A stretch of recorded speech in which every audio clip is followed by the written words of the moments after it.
అక్కడ వచ్చి కూర్చోవాల్సిన ప్రతిపక్ష సభ్యులు వాళ్ళ నాయకుడు వాళ్ళ బాధ్యతని విస్మరించి సభను రాష్ట్ర ప్రజల్ని కూడా తప్పుదారి తీసుకెళ్లే విధంగా వాళ్ళకి లేని అధికారం కోరుకోవడం చాలా దురదృష్టకరం అధ్యక్ష.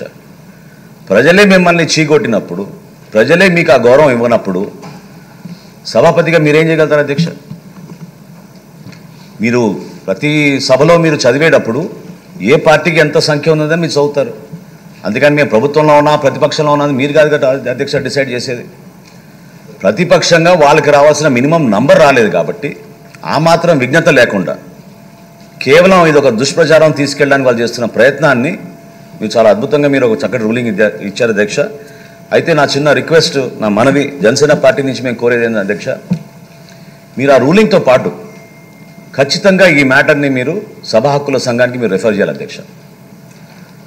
ఆ కమిటీ దీని గురించి ఇంకొంచెం లోతుగా విశ్లేషించి మీకు దీనిపైన రిపోర్ట్ అందించి ఎవరైతే ఈ విధంగా కంటిన్యూస్గా మాధ్యమాలు ఉన్నాయి కదా అని వాళ్ళు వాడుకొని ఒక నెరేటివ్ వాళ్ళు ఏదైతే ప్రజల్లోకి తీసుకెళ్తున్నారో దాన్ని ఖచ్చితంగా మన బాధ్యత అధ్యక్ష. మేము అందరం కూడా మీకు ఎప్పుడు అండగా నిలబడతాం.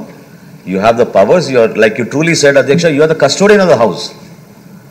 As a custodian, you have to exercise your powers and duties. Through that only we can support our members in this long journey, Adhyaksha.